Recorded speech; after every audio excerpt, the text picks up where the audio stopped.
नमस्कार। दी अर्थ न्यूज के इस विशेष कार्यक्रम जम्मू कश्मीर विधानसभा चुनाव विश्लेषण में आपका स्वागत है। मैं हूं आपके साथ उपमा शर्मा। इस कार्यक्रम में बात करते हैं दिन भर हुई चुनावी सरगर्मियों पर, आपको जानकारी देते हैं कि चुनाव से रिलेटेड क्या कुछ खास आज जम्मू कश्मीर में रहा, किस नेता ने क्या बयान दिया, कहां पर किस तरह से कैंपेनिंग हुई, ये सब इस सब पर इस कार्यक्रम में चर्चा करते हैं। तो चलिए शुरुआत करते हैं आज के इस अंक की और सबसे पहले बात करते हैं कि जम्मू कश्मीर में आज के दिन चुनाव से रिलेटेड क्या कुछ खास रहा।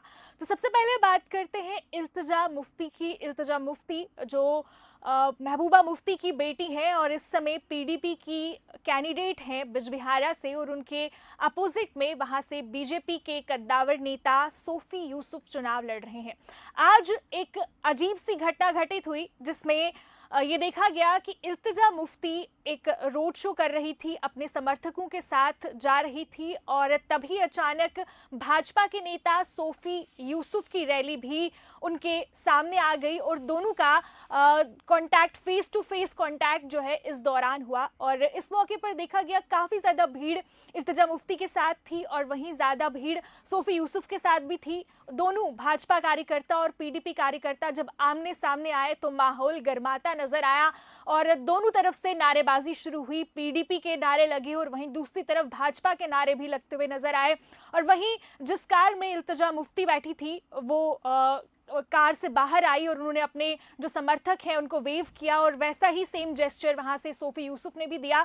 दोनों कैंडिडेट्स ने आपस में कोई बातचीत नहीं की, लेकिन जो कार्यकर्ता थे दोनों पीडीपी और बीजेपी के, वो काफी उत्साहित नजर आए और उस समय माहौल काफी ज्यादा गर्माया नजर आ रहा था। ऐसा लग रहा था कि शायद गहमा गहमी वहां पर पीडीपी और बीजेपी के बीच होगी, लेकिन कुछ ही समय के बाद दोनों ने एक दूसरे को क्रॉस कर लिया। आप तस्वीरों में देख पा रहे होंगे कि किस तरह से उत्साहित ये कार्यकर्ता दिखाई दे रहे हैं और नारेबाजी जो है वो नजर आ रही है। पीडीपी के नारे लग रहे हैं, बीजेपी के नारे वहां पर लग रहे हैं। ऐसा बहुत कम देखने को मिलता है, क्योंकि खास आपको ये बता दें कि जब भी कोई नेता चुनावी सभा करता है या चुनावी रैली करता है तो ज्यादातर ऐसा होता है कि एक ही चुनावी रैली को अनुमति दी जाती है, लेकिन ऐसा बहुत रेयर देखने को मिलता है कि इतनी ज्यादा संख्या में दोनों रैलीज के कार्यकर्ता एक साथ आए, क्योंकि इस समय माहौल बिगड़ने का भी खतरा रहता है।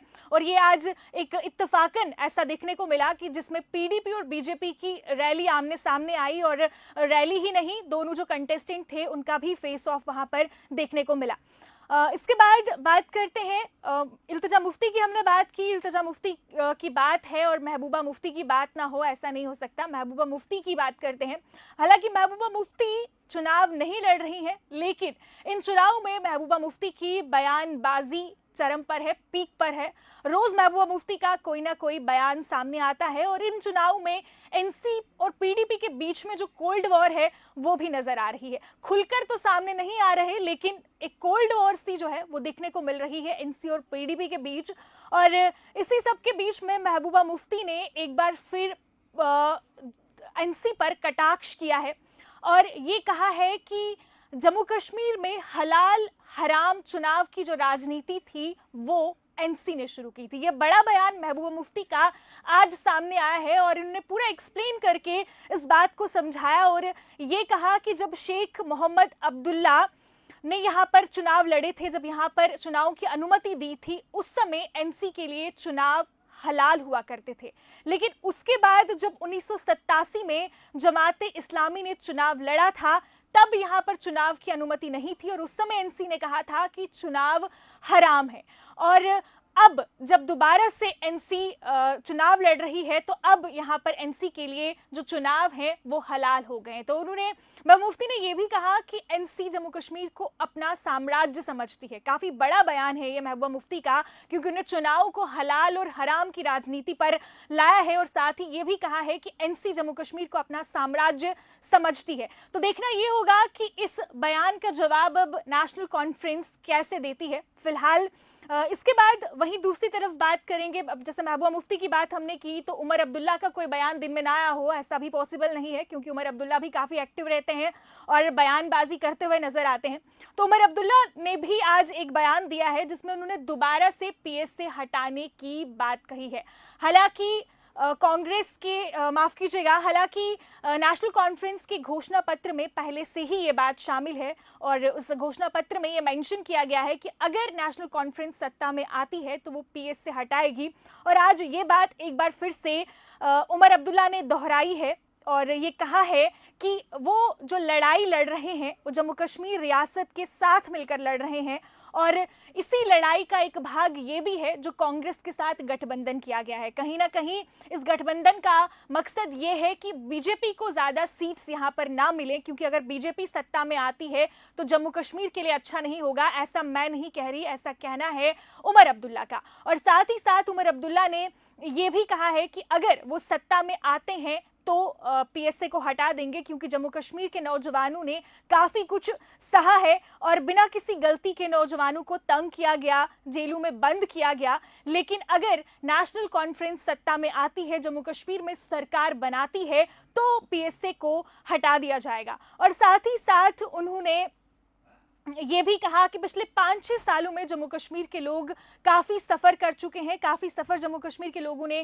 किया है, लेकिन नेशनल कॉन्फ्रेंस अगर सत्ता में आती है तो ऐसा नहीं होगा। वहीं आपको ये बता दूं, जैसे महबूबा मुफ्ती के बयान के बारे में मैंने आपको बताया, इस बयान में एक और अहम बात थी जो मैं बताना भूल गई, वो आपको बताती हूँ। महबूबा मुफ्ती ने जब बयान दिया तो इस दौरान उन्होंने जमात इस्लामी पर लगे प्रतिबंध को हटाने की भी मांग की और सरकार से ये कहा कि जमात इस्लामी को भी चुनाव प्रक्रिया में भाग लेने का पूरा अधिकार है, वो उन्हें भी चुनाव लड़ने की अनुमति दी जाए। और साथ ही साथ उन्होंने ये भी कहा कि जितने भी लोगों की संपत्तियों को जब्त किया गया है, जितने भी संस्थानों को बंद किया गया है, उन सबको खोल दिया जाए, ऐसा महबूबा मुफ्ती का कहना था। तो ये थी बात पीडीपी और एनसी की।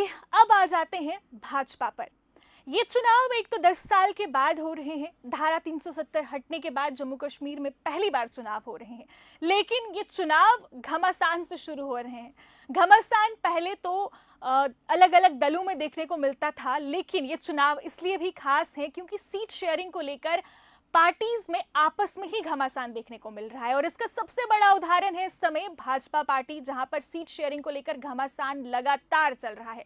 जब से भाजपा ने अपनी कंटेस्टेंट्स की लिस्ट जारी की है, तब से भाजपा के कई नेता भाजपा से बहुत ज्यादा खफा हैं और आए दिन पिछले 3-4 दिनों से कंटिन्यूसली जो भाजपा के कार्यकर्ता हैं वो या तो भाजपा कार्यालय के बाहर प्रदर्शन कर रहे हैं, या सोशल मीडिया पर लिख रहे हैं, या बयानबाजी दे रहे हैं, या फिर भाजपा से इस्तीफा देते नजर आ रहे हैं। बहुत सारे नेताओं ने भाजपा से इस्तीफा दिया है और बहुत सारे नेता भाजपा से इस्तीफा देने की सोच रहे हैं, क्योंकि सीट शेयरिंग पर ये जो जंग है लगातार जारी है। टिकट्स को लेकर बवाल इस समय मचा हुआ है। वहीं इसी बीच आज एक बड़ी खबर ये भी सामने आई कि भाजपा के कद्दावर नेता और भाजपा के सबसे पुराने नेता, अगर कहूं तो गलत नहीं होगा, जो जनसंघ के सदस्य भी रहे हैं और दशकों से भाजपा के साथ जुड़े थे, एडवोकेट चंद्रमोहन शर्मा, उन्होंने भाजपा से किनारा कर लिया, भाजपा से इस्तीफा दे दिया और एक पत्रकार वार्ता करके उन्होंने अपनी जो इस्तीफे की बात थी वो कही और साथ ही साथ काफी भावुक भी उस समय वो नजर आए। उन्होंने ये कहा कि वो दशकों से भाजपा के साथ जुड़े हैं, काफी काम उन्होंने भाजपा के साथ किया है और वो दिल से भाजपा के हैं, लेकिन इस समय के जो हालात हैं, इस समय के हालातों ने उन्हें मजबूर किया है कि वो भाजपा से किनारा करें, क्योंकि इस समय जो डिजर्विंग कैंडिडेट्स हैं उनको टिकट नहीं दी गई है, उनके जो विचार हैं उनको लेकर भाजपा नहीं चल रही है और यहाँ पर जो चल रहा है वो उनसे देखा नहीं जा रहा। और साथ ही साथ उन्होंने ये भी धमकी दी कि वो जम्मू ईस्ट से इंडिपेंडेंट कैंडिडेट के तौर पर चुनाव लड़ सकते हैं। ये धमकी उन्होंने दी, साफ अभी नहीं किया क्योंकि अभी उनका रेजिग्नेशन भाजपा हाईकमांड द्वारा एक्सेप्ट नहीं किया गया है। फिलहाल उन्होंने रिजाइन किया है और वो ये उम्मीद कर रहे हैं कि उनका रेजिग्नेशन एक्सेप्ट हो। देखने वाली बात ये होगी, क्योंकि पिछले इन 2-3 दिनों में काफी नेताओं ने, काफी कार्यकर्ताओं ने भाजपा से रेजिग्नेशन दिया है। और जैसे मैंने आपको चंद्रमोहन शर्मा की बात बताई, चंद्रमोहन शर्मा काफी पुराने नेता हैं भाजपा के, तो देखना ये होगा कि क्या भाजपा अपने पुराने नेताओं को जाने देती है या फिर उन्हें रोकने के लिए कुछ और बदलाव इस कंटेस्टेंट लिस्ट में लाती है, या किस तरीके से इन कार्यकर्ताओं को मनाती है, क्योंकि इस समय भाजपा के मैक्सिमम जो नेता है वो भाजपा से रूठे हुए नजर आ रहे हैं। पैराशूट कैंडिडेट्स को मौका दिया गया है, ऐसा नेताओं का कहना है। कुछ महिलाएं खफा हैं, बहुत सारे ऐसे लोग हैं जो भाजपा से इस समय खफा नजर आ रहे हैं। चुनाव सर पर हैं और ऐसे में चुनाव पर इस सबका क्या असर होगा और किस तरह से भाजपा अपने कार्यकर्ताओं को मनाएगी, ये भी देखने वाली बात होगी।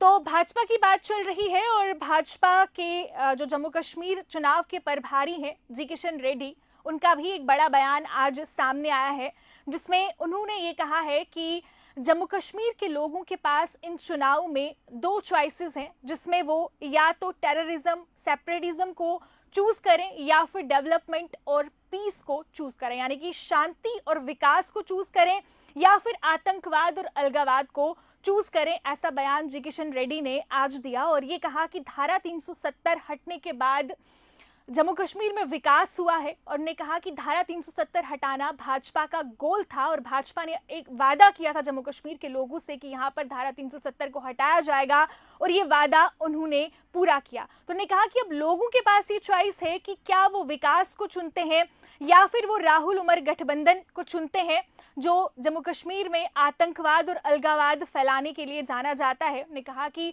ये इनका गठबंधन राहुल और उमर का जो गठबंधन है वो इसीलिए हुआ है ताकि यहाँ पर अलगावाद और आतंकवाद को पुनर्जीवित किया जाए। ये बड़ा बयान जी किशन रेड्डी का है और उन्होंने आरोप लगाया है कि अगर यहाँ पर ये गठबंधन कामयाब होता है तो यहाँ पर फिर से आतंकवाद और अलगावाद पुनर्जीवित हो सकता है। तो उन्होंने जम्मू कश्मीर के लोगों से ये कहा कि क्या आप पत्थरबाजी को चुनना चाहते हैं, क्या आप ये देखना चाहते हैं कि यहाँ के युवाओं के हाथ में पत्थर हो या आप उनके हाथ में लैपटॉप या कलम देखना चाहते हैं, तो चॉइस लोगों की है कि वो किसको चुनते हैं। तो चुनाव का माहौल काफी दिलचस्प है और रोज कुछ ना कुछ नया देखने को मिलता है और ये सारी जो सरगर्मियां हैं वो हम आपके समक्ष लेकर हाजिर होते हैं अपने इस विशेष कार्यक्रम में, जिसका नाम है जम्मू कश्मीर विधानसभा विश्लेषण। तो आज दिन भर की सरगर्मियां आपके समक्ष हमने रखी। आप इन पर क्या कहना चाहेंगे, आपके इन पर क्या विचार हैं, आप कमेंट के माध्यम से हमारे साथ जुड़ सकते हैं और अपने विचार हमारे साथ साझा कर सकते हैं। तो फिलहाल आज के इस अंक में इतना ही।